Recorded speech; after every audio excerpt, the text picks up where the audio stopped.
Hello, you guys. Welcome. My name is Dominic, and today we're just going to be talking about Maya and what to do, your first steps when launching Maya, and just kind of how to navigate and how to start creating in there as well. So, we're going to have this broken up into chunks, and this very first chunk is just going to be talking about launching Maya, what exactly the tools and the UI layout is going to look like, and how do we navigate from tool to tool and start to get to work. So whenever you launch Maya, you'll typically be hit with this launcher screen. This just has a library of recent files. Of course, if you haven't made anything, then this will be empty. But you will also have a bunch of buttons over here on the side. So on the left side, you have a project space. This will typically revert to default. But if you have made projects, which you will do in the future, you can quickly navigate to that directory in which all of those files will be saved in later on. And that's really important. But to begin, you've got two main buttons here. If you've made a project in the past, you can click on the Open button and it will launch a directory in which you can find everything that you've worked on. Or you can just hit New to create a blank document. And that's what we're going to do now. So if I click on New, of course, it'll just have a template document. We can just hit Don't Save. But this is what our UI is going to look like. So let's go ahead and talk about that really quickly. So first things first, in the very center, you have your 3D viewport. This is what you're going to be spending the most of your time looking at. This is where we're going to be constructing our 3D scenes. We're going to be animating if we need to. And of course, like a lot of our work has to go into here. This is our canvas. On the left, we have what's called an outliner. And this is like a table of contents. So all of the stuff that you make, all of the objects, all of your characters, anything else that you add into this document will show up in a list over here. Now, there are a bunch of advanced tools on like how to organize all of the objects that we have in here, but we'll kind of swing around to that later. But for now, just know that that is like your table of contents. Everything that you have in this scene will show up listed onto the side. And we'll have kind of circle back and have a look at it once we start creating things. So for example, if I create a cube that's in my scene, you can now see that over in my outliner, we have pCube1. Now with an object in your scene selected, you also have this window on the right side, which includes your attribute editor. This tells you all of the attributes or characteristics of this object. If we have any shaders, like textures that we have assigned to make it look something else other than gray, they will show up in here too. You've got a bunch of tabs. We can kind of cycle through the different tabs to kind of talk about what each of them do. For example, your object tab will just have like your attribute values. So your transformation values will show up here. Of course, this can be a nice, easy way on how to move this object around or modify it very specifically with numbers. For example, if I wanted to rotate this 45 degrees, I can type in 45. And we can kind of see right here that our object has rotated. And of course, we can reset that. Of course, we have a bunch of other attributes that we're not going to necessarily dive into. Every time that you add or modify something, it will create what's called history. And history will be a tab that shows up in here in which you can say, okay, since I've created a cube, I can modify this cube or the presets of this cube through this history tab. And every command, almost every command that you create will also have its own history tab. This is really nice for being able to modify things or go back and modifying things on the fly. However, I generally recommend that you delete history, and we'll talk about what that does later on. So we've got those out of the way. We're going to cycle to this or circle back to this in future videos. This is how we animate. This is our timeline. We've got our timeline range slider over here that we can kind of move around to see our range of frames that we can work with. Of course, we've got playback settings that are over here. And then on the bottom, we've got our script windows for adding in scripted tools. We're not necessarily going to be using a lot of that. We're just going to be sticking with the normal tools that we've got in Maya. So let's go ahead and talk about those tools and how to find those tools. Maya is very, very comprehensive, and it can offer a lot of capabilities with a lot of different tools, and they're organized by workspaces, and in those workspaces we have shelves. So first, all of what we see here is in a workspace, and this includes tabs at the very, very top. This includes shelves, which are right here. And then of course, each of our, whether it's an outliner or the viewport or the attribute editor and all of the other editors, those can show up with their own individual settings that we see right here. So it's really important to kind of understand where the tabs are, where the shelves are, and then of course where each of these attribute display settings, I should say, are going to show up, or window display settings are going to show up. Now, as workspaces go, you have different workspaces that are specific to different parts of the animation pipeline, or with different tools or different settings that you can kind of modify specifically to whatever you're trying to do. And you can find the list of workspaces right here at the very top right. For example, this is set in XGen, but I'm just going to switch this over to General. Yours might already be default to General, and that's okay. But as you're working and if you're trying to do different things, it might be better to switch to the Rigging tab or the Rigging workspace, for example. But anyways, we'll leave it on General for now. That controls basically what tools or what UI layout, like where these windows are going to be, that might be optimized for whatever tasks that you're trying to do in Maya. And General is just kind of a do-all, like it's got everything reasonably well. So with that out of the way, let's talk about shelves really quickly. Shelves are these icons that you see right here. These are all very valuable tools that you can use in Maya that are specific to different portions of the pipeline or different things that you're trying to do. I should note, if you have plugins, they will also show up as their own shelves usually sometimes. For example, it defaults to what we call the poly modeling shelf. Now you can cycle through different shelves and you can see these little folder tabs that are up here, for example, curve, surfaces, poly modeling, sculpting, etc., to get tools that are specific or optimized for whatever that type of workflow is. So if you're rigging a character, you can click on the rigging shelf. You'll have a lot of those really nice tools there, or animation, etc. But we're going to stick with poly modeling for now, so that way we can learn how to 3D model. And we're going to talk about these tools in depth in another video. But this is where you can find all of these poly modeling tools that are going to come in really handy. It's not all of them, but it's got the most useful ones. So before we talk about those tools, let's also talk about these tabs up here at the very top. Now you've got some generalized ones like, file. You can save by clicking Save Scene As and saving a new scene, for example. You can also, if you've saved this before, you can just hit Control S. Saving is really, really important. We don't want to overload our files and then have it crash on us, and we don't have it saved or backed up. So it's important to save as often as you can. That's really important. You can also import objects in. You can also open a scene if you've created something in the past. You can also export selections. And so, in the other videos, you can see me watch, or you can watch me make stuff in Maya and then export it as a different type of 3D model file to send it to another program like Substance Painter or something like that. Now, in this tutorial, we're going to talk about something very, very important, and that is called setting a project. So if we go back to our home screen, you might see over here where it says current project, it will say default by default. And that's the normal output directory in which all of your Maya files or all the files that Maya creates will be stored. However, we want to make one specific for ourselves.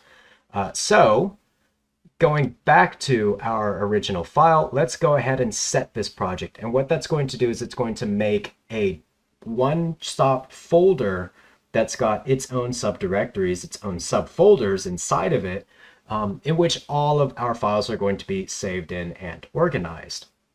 So that's going to be really important. We're going to be making a lot of stuff throughout our courses. So we want to make sure that the spaces that our files are saved in are accessible, are easy to find and navigate, and that makes it nice for if we need to share it with a teammate, like in a collaborative project.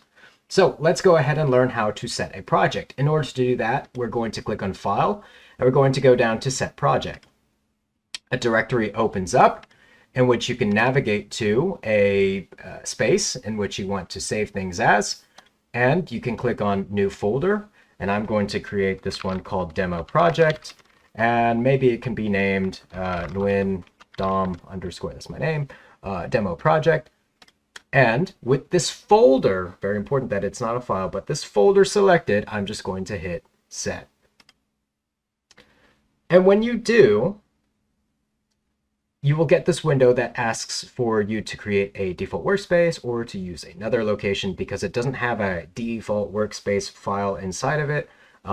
That's okay. We're just going to hit create default workspace, and that's it. We're done.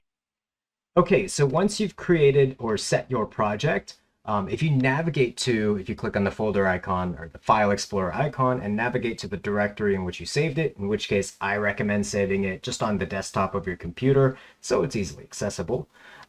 You can find it in that directory and you can click on it and you can see this workspace.mel file. That's that window that popped up earlier that it asked for us to create. And so it'll show up in there. And so as we create more things, they'll save in here. Now, your set project will have a couple of subfolders within its directory. So this is the project folder that I'm in, and I'm going to create a couple of folders in here just so that ways whenever we need to save additional files into it, they will know where to go. And this is really important. So now that I'm in this folder that we had set our project in, I'm going to right click, go to new folder, and I'm going to call this one scenes. And scenes are where our Maya files, our .ma Maya files, are going to be saved in. Each Maya file that we kind of work in is called a scene. So whenever we hit file, you can see it says save scene or save scene as. So this little subfolder is where all of our Maya scenes are going to be saved. I'm also going to make one that is called images. So as it spits out images, for example, if we render things, that's where our images are going to be stored. And I'm going to make one of these called source images.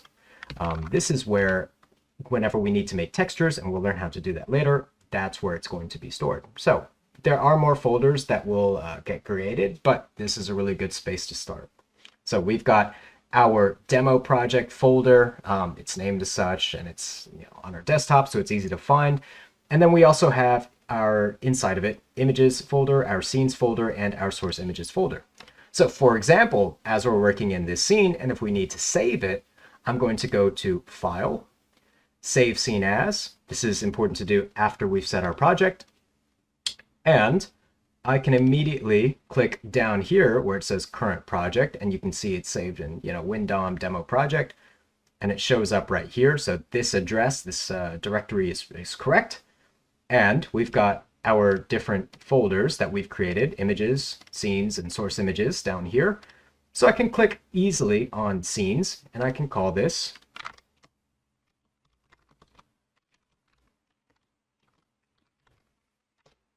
WinDOM Demo, and I can hit Save As.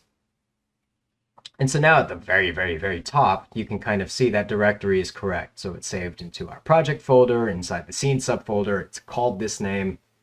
If I ever need to save it again, I can just hit Control S, or I can go to File, Save Scene. One last thing to note, as you're making commands, this will show up. This is kind of the script of whatever you're doing, so it's code, but it's just saying that I haven't made any modifications.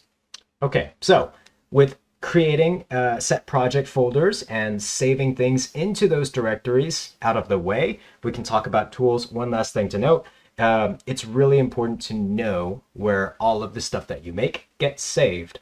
So that way, if you need to share it, if you need to move it to another computer, to move it to a cloud or whatever it might be, know exactly where those things get saved, and make sure that organizing your files is done really well. So we don't want all of our files going in places that we don't necessarily know how to navigate to. So that way, if we need to go find it, it's right there. It's in our set project folder. Very, very, very important.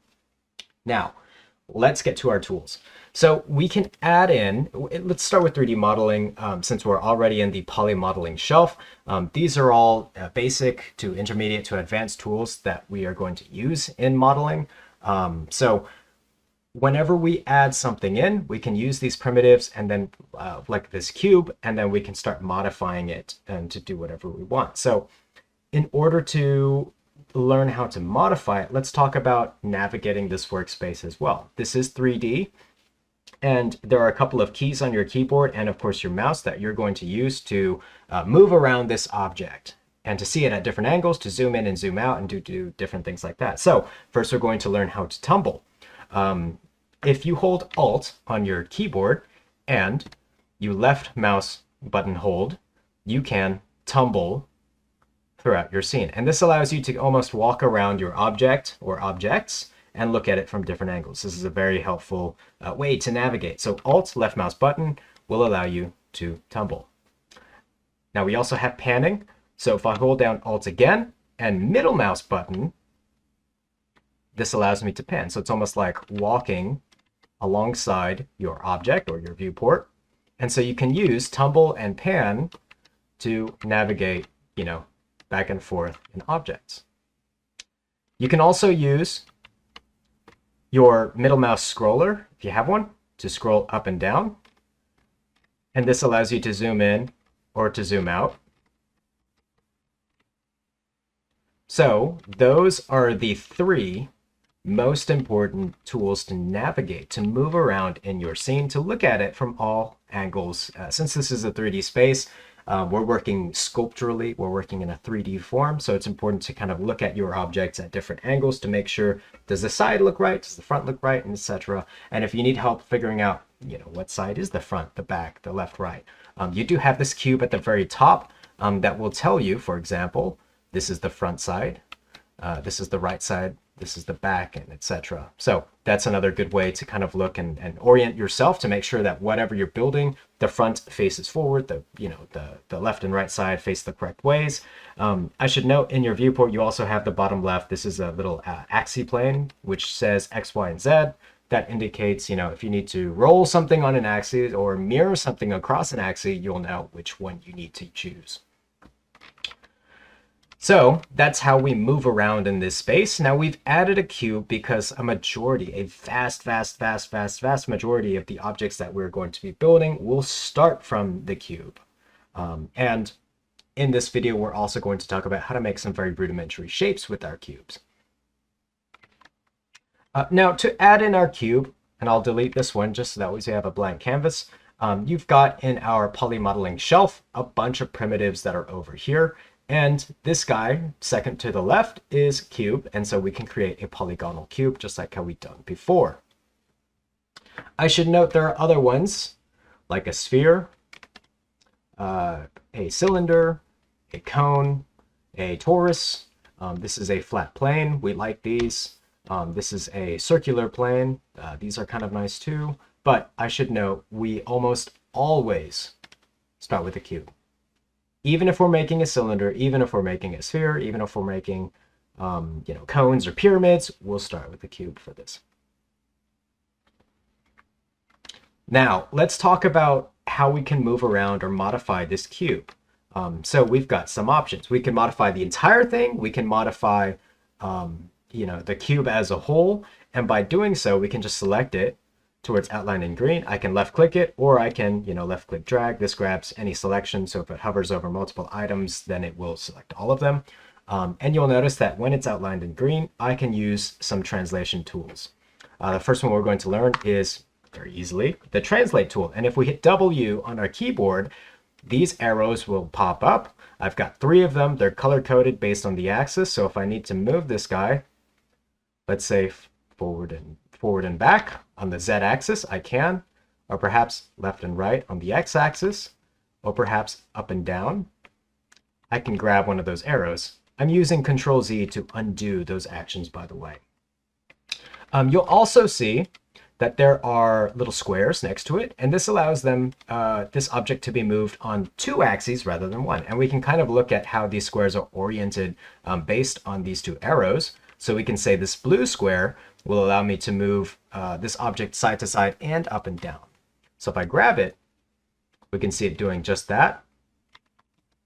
And if I look at this angle, it's a little bit easier to see. It's not moving forward and back. And so you could do this on all 3 axes.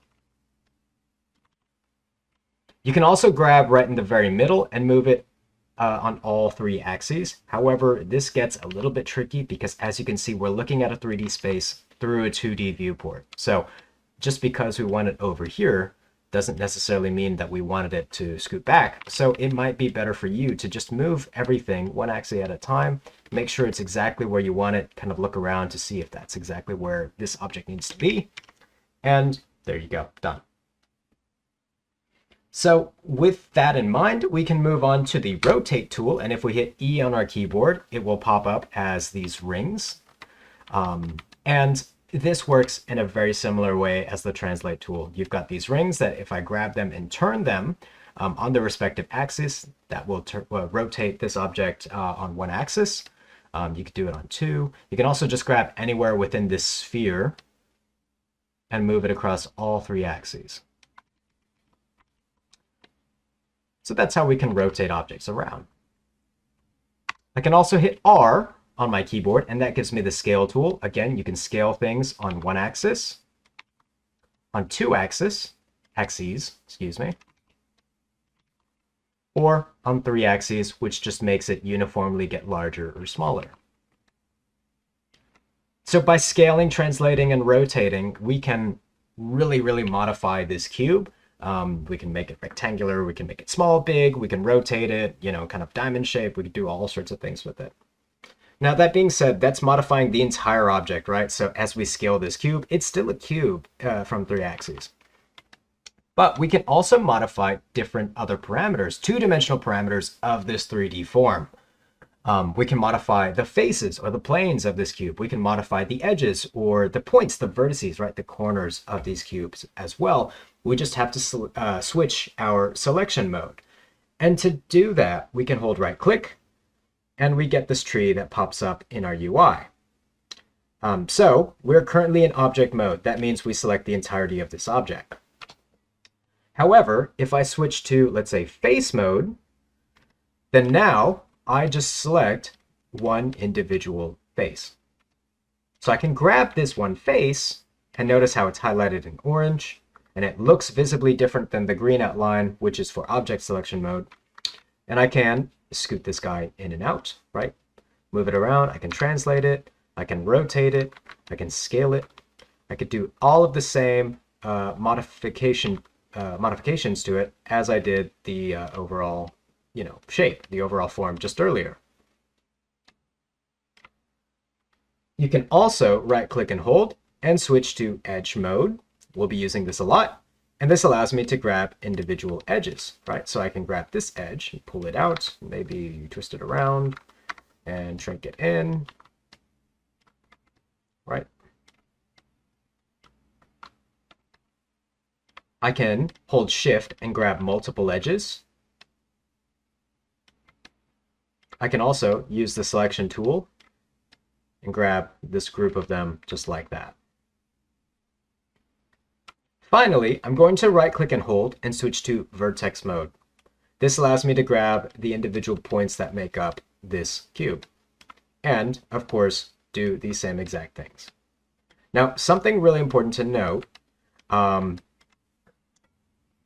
even though we're working on a 3D shape, the elements that we're selecting of it might be two-dimensional or even one-dimensional. So, for example, if I select this face or this edge, right? This edge is two-dimensional, meaning it has length and width, but it's also pivoting on two different axes. So I can scale, rotate, and translate it. However, if I select the vertex, well, this is one-dimensional. This is just a point in space. Because it's a point in space, it doesn't have length, it doesn't have area, and it doesn't have volume.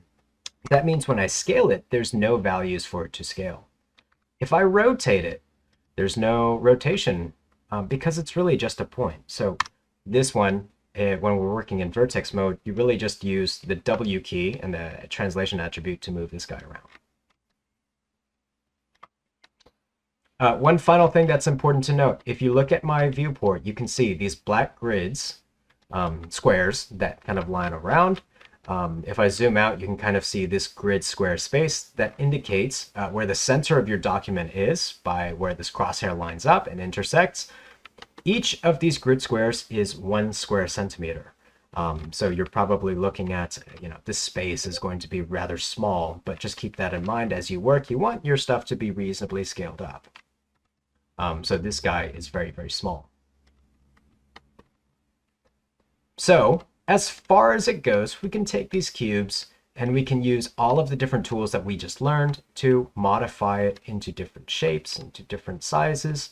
And as you continue watching through these videos, we'll talk more about your outliner. We'll talk more about your attribute editor. We'll talk more about more advanced ways to modify or to build and 3D model within this scene than just what we've got here. But it's all going to be built on these fundamentals, right? So how we know to navigate in our viewport, how we know to navigate into our outliner and our attribute editor, our different shelves of the different tools that we'll be circling back to and using a lot. And then, of course, saving and finding and opening our scenes. So stay tuned for those other videos. If you think this video is helpful, please let me know. If you have any questions, do reach out. But hopefully this will help you in kind of getting acclimated into the Maya scene. So bunch of very, very relatively simple introductory tools, tips, and techniques. But with that being said, hopefully this prepares you for the next round of videos.